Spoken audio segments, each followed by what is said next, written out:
fatal heart impacts, past painful scars. In fact, I blast tasteful bars and pass. I back up my actions, fact don't ask, grab reactions, jacked attack with every word, then act with class as they hear me snap. I got nothing to lose, cause I fought and felt the bruise. Now I'm not the one confused, call the shots and they produce. I ain't lost, I'm finally loose, pick a new silver excuse. I need the views to boost me to a new abuse of being used. Everybody wants a piece now, y'all can rest in peace now. You're dead to me, so peace out. Remember, you're just freaked out. Get ready for defeat now. Alrighty. Hello everybody. This is Kirusho here. And now, whenever we last left off with this series, we had something going on. The same day that the USJ event is happening in this timeline, we also do have the thing. The alien has escaped its own containment facility, and the organization that is working in the shadows has come under fire by the Japanese government. Not only has their subject 001 of the Human Examination Project escaped, but they don't even know what effects the experimentation has had on his mind. He was running free for a couple months, yes, and he was completely unaware of his own powers, the danger he poses to society. And then they go ahead and just lock him up and experiment on him like the way they did. This was unauthorized. If the experiment did go wrong a little bit, they could have properly asked the boy to examine him, and if need be, exterminate him. And then there's the development with the thing. That is a whole different fiasco. They're not dealing with something that has human consciousness that they believe. Now, with that being said, we also do have the USJ. Both these events occurred on the same day. I believe I already did mention that, but I'm just making sure I said it. And we do have Class 1A. Now, ironically, the coin, it was being fair. A 50-50 chance for everyone to live or die. And, well, yeah. Here is what we do have. Mineta, dead. Ayama, dead. Ochako, dead. Denki, dead. The animal voice guy is dead. The sugar guy is dead. The duplicate arms guy is dead. Sero is dead. Tokoyami is dead. Everybody else is alive. However, we do have Froppy, who did actually get hurt against Shigaraki. Ojiro, who, with his encounter with his villains, they actually did hurt and cut off his tail. Kirishima, he was a bit luckier. Whenever him and Bakugo were fighting against the villains, he almost lost an arm. However, thanks to his hardening ability, he was able to pull through, and was a lot tougher to cut through. However, the same cannot be said for one of his eyes, which was actually stabbed into with a blade. The blade broke and shattered, and most of it was left in his left eye. However, it wasn't driven deep enough to kill him, or hit his brain. Now then, with that being said, we do have Midoriya, who is currently running throughout the facility on Island, as he would get to the lab and talk with Mr. Shields. Mr. Shield surprises him Midoriya, however he is panicking. And he does want to know exactly why he's like this, especially with how things have been going on throughout the entire day. Mr. Shield learning from Midoriya about what happened.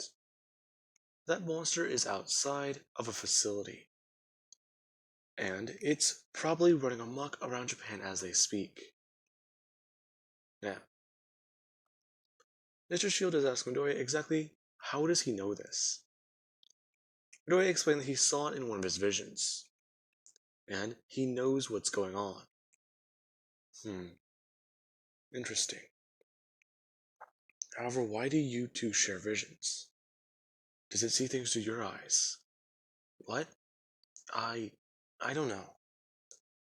However, if we're going under a scientific method and a very good understanding of how things work, it wouldn't be too far fetched to assume it knows what I'm doing as well. This is true, yes. And, well, that hypothesis wouldn't be too far off. However, I'm curious what will happen whenever you interact with it, face to face. Yes, Izuku.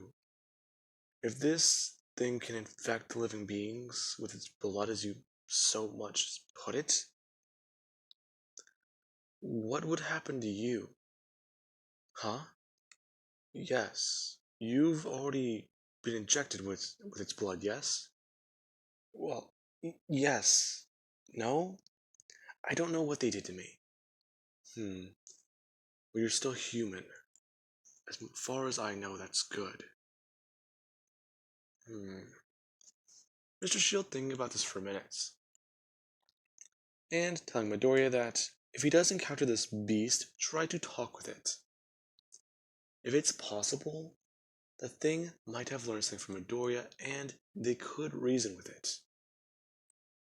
However, that would be highly unlikely. But they must give it a chance and learn. Now, Midoriya does understand. And Mr. Shield does get Midoriya a flight back over into Japan. Midoriya taking a private plane and arriving back in the country. Him saying goodbye to Melissa before he did leave. And she did seem to be a bit more happy. However, she was then sad that Midoriya had to go. David at least picking up on this and asking his daughter exactly how does she feel about that boy. Well, he's interesting to say the least, but it's hard to say. He's fascinating. Interesting, really. Well, are you talking about it from a scientific perspective or from a human perspective? Well, that's hard to say. Yes, I believe it would be. The boy so desperately wanted to be a hero, yet he was forced into a role he did not want to be. And, well, I'm aware that he's not being completely honest with us. Yes. Well, I've come up with multiple theories as to how he escaped from the facility he claims to have left. I wish to talk with him about this. We already cannot go to the police, however. If they find out that we were holding him for this long, there might be some problems. Well, yeah, but he's going to go fix it, right? Once he gets rid of that monster or kills it, won't he be okay? I don't know. That's the entire problem itself. They treat him like a monster. Yet, they don't want to just talk with him. Now, with that being said, Midoriya, he does actually walk around the town and the city, as he would stay here for a few days. Him keeping a low profile, and at least augmenting the way his face does look. His face is turned solid, let's say red. It does look somewhat fleshy, however, Midoriya is covered in different things, giving himself 4 eyes that do appear to be dark, let's say red, as well as some teeth that do point out. Along with that, Midoriya, he actually would find a mask he can wear, something to cover his face. And whenever Midoriya does actually hang his head a bit low, anytime someone does actually go to talk with him, or at least look at him, as soon as Midoriya would look up, they would understand why he's hiding his face. He has a very, very monstrous looking appearance. So, people would just leave him alone. In fact, they do seem somewhat paranoid about him as long as he does look like that. Now, Midoriya, he would be walking around the streets for a few days, trying to learn about what happened. One day, him getting a vision. However, this vision does last for a few more seconds, or possibly even minutes. It's hard to tell how long these things last for Midoriya. As he is watching it, the thing is running around the rooftops, and it is hunting. And then there's the person it is chasing. As the thing is doing this, another weird occurrence has happened with Midoriya. His vision suddenly just splits into two, and he's looking at two different perspectives.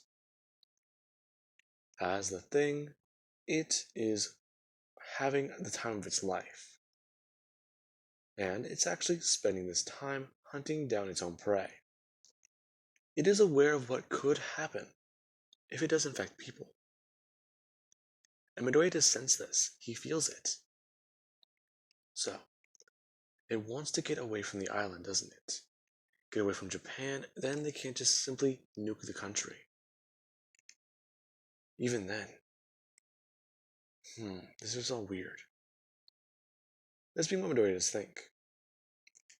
As he does look at a sign and see it.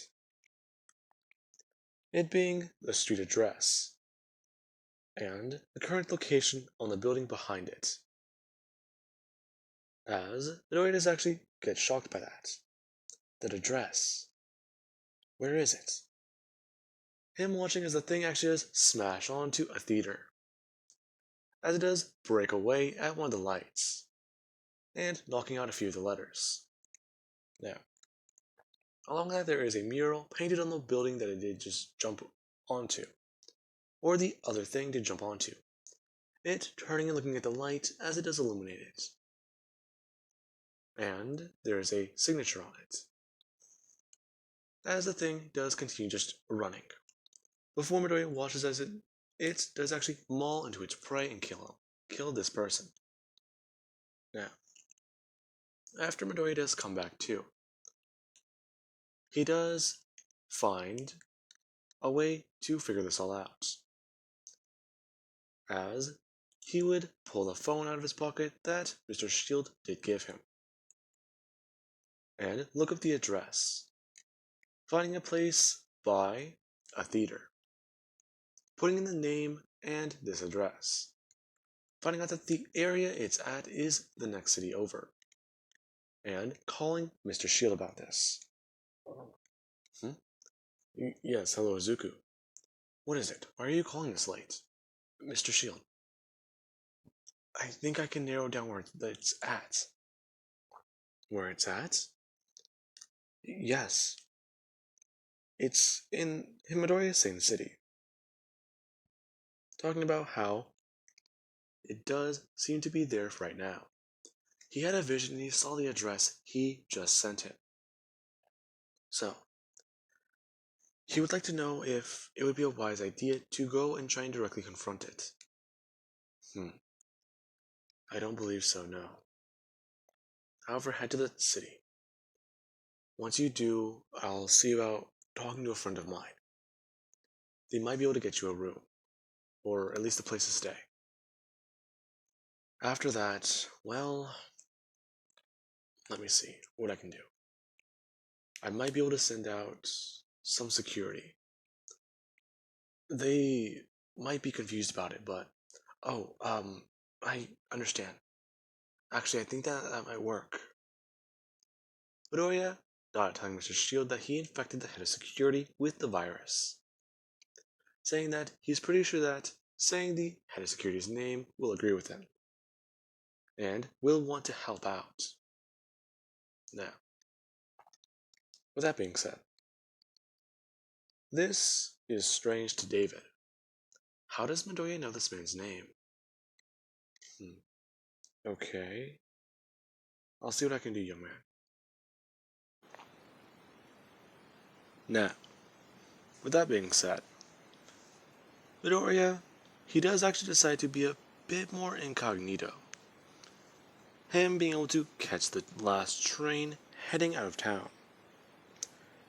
He did quickly and somewhat frantically try getting there really fast, so he was using what could technically be classified as a movement-based quirk. Him leaping from building to building until he finally did find a place, or the train station. Him actually climbing down into the alleyway and running out. As he was running, he was able to catch it right before the doors closed. As he does walk over and sit down. Before he does actually just look up. There's not too many people in the train. There's probably at least 10 people around him, but they're all just sitting down and separate from each other. And then there is Midoriya, who does actually just think. Him looking down at his phone. As he does check the percentage. I know it's only supposed to be used for emergency calls, but, yeah, this is good. It's still got a good percentage on it. Plus, Mr. Shield did say that this thing was supposed to last for a few days. But that's if I were to constantly just use it. Now, Midoriya does hear two people talking at the end of the row. And he actually does hear UA and attack in the same sentence. Him actually increasing his hearing. And as he does grow the hair follicles in his ear, he does hear the conversation a bit more clearly. Did you hear about what happened? Yeah. UA, right? That school's dangerous. That's an understatement. I mean, seriously, half those kids got killed. Midoriya actually gripping down a bit harder on the phone. Who got killed? Now, Midoriya, he actually does do one thing. He scoots a little bit closer, as he does move one seat to his left. Now, nobody would really notice, as Midoriya does hear the conversation more and more. Yeah, I heard that All Might was late. He was supposed to be there already. He's the combat instructor for UA, right? Yeah, I think so. Either way, if he was supposed to be there and he wasn't, can't they just blame this all on him? I think so, yeah, but it's weird though. Yeah, weren't the villains targeting him? I believe so, yeah. But what does that really matter though? They're villains. They just kill anyone they want to, hurt anyone they want to, and do whatever they want. Well, yeah, I guess you're right. But still, did you hear about the list of the survivors? Not really, no. What was it? There was a kid named Bakugo something. Or was it. Oh. No, wait, I don't think that's right. Hmm. Yeah, I think I understand what you're talking about. Now, a few minutes later, Midoriya actually has stand up and walk over, asking these two people what they're talking about. Midoriya did make his face look normal so that he was able to easily approach these people more, actually giving himself black hair. Now, with that being said, the people that Midoriya is now talking to do actually give an explanation. Apparently, well, yesterday, something happened at UA. Or a few weeks ago. UA was attacked. And, well, it was bad. How bad? Well, a whole bunch of kids died. And I think just recently something else happened in Hosu. What? In Hosu? Yeah, kid. I think one of those kids were on an internship. What? Yeah, I think so, but I don't know. Yeah, I doubt that kid lived for very long. I'm surprised UA didn't just cancel them, either. You're joking. Hmm? Are you okay? Actually, you're pretty young. Did you know anyone? You seem to be affected by this a lot. Hmm? Oh, no, well, I don't know. I've been out of. I've just been somewhere for a couple months. You know, I just got back into this country, and well, I've kind of just been drifting from place to place. Oh, um, I'm sorry, but did you know anyone at the event or any of the deceased? Hmm? I I hope not. I think I have an idea of who could have been there, but I really don't want to think about it like that. Okay, I'm sorry though. Midoriya walking back over and sitting down until he does finally arrive in the city, as he would pull out his phone and dial a number. Now, we do have over at Bakugo Katsuki's apartment, where he is currently sitting down at the table and trying to think about words to say, things to even talk about. He's wearing his hero costume, and he's remembering the events that happened. A lot of the details. And, well, what he found. The one person he thought that he can get close to has died. And then there's his best friend, who he was released from the hospital, yes, but yikes. The events seem to have shaken him quite a bit. Now, with that all being said, Midoriya, or not Midoriya, Bakugo, he is not going to the dorms. UA did implement them as a way to safeguard the students. But the students who are currently at the dorms, they're alone. And then the students that aren't there, they're not there because of their parents, who are being, well, reasonably overprotective of their own children. Now, with that, his house phone does ring. Him walking over and picking it up. Who the hell are you and what do you want at this hour? Hmm? Oh, good, you are okay. That's surprising, Bakugo.